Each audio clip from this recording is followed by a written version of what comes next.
Welcome to Disruptive Data Talks, the place where we connect data with business decisions. Today, we bring you inside Ecuador's top 1,000 companies, an overview of business performance.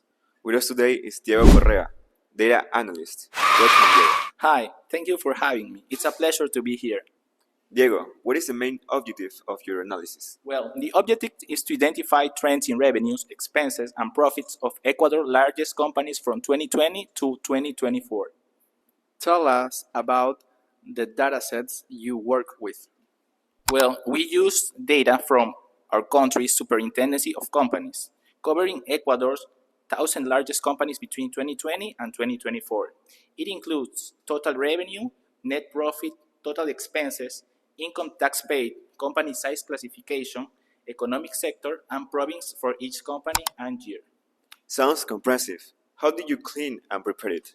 We started with over 60 columns, removed irrelevant ones, translated the key variables we were going to use, simplified company and sector names for better understanding, and standardized currency formats to ensure clear and consistent data that would enable effective analysis. Great!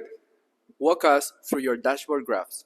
Okay, first we have two separate views that can be used for comparisons. On the left, an overview of the business landscape and some line charts with income statement indicators for the last 5 years. On the right, a more specific or expanded view of a particular company or year. At the bottom, there are summary cards with totals, revenues, expenses, taxes, and net income, and a bar chart summarizing it. These are dynamic values that change depending on the filters selected in the top panel. Interesting. What key data would you highlight? As a striking piece of data, I would like to point out the net profits for 2020 and 2021, which, as we can see in the line graph in the general view, show negative results due to the pandemic and the time it took to recover. From there, in the following years, we see a return to positive figures of around 5.5 billion in total profits. Meanwhile, total revenues kept increasing steadily. Total expenses also rose but remained lower than revenues. And income tax paid consistently increased each year, reflecting stronger economic activity overall. We can also see this trend in the individual view bar chart when filtering by year. So, to wrap up, what's the key takeaway?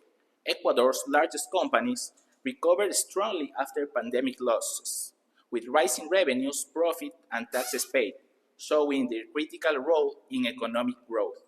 Finally, how could disruptive technologies impact these companies?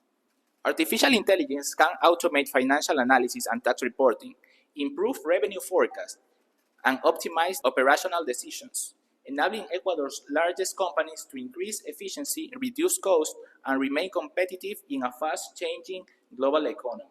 Thank you, Diego, for these insights. This was inside Ecuador's top 1,000 companies. Stay tuned for more data-driven discussions.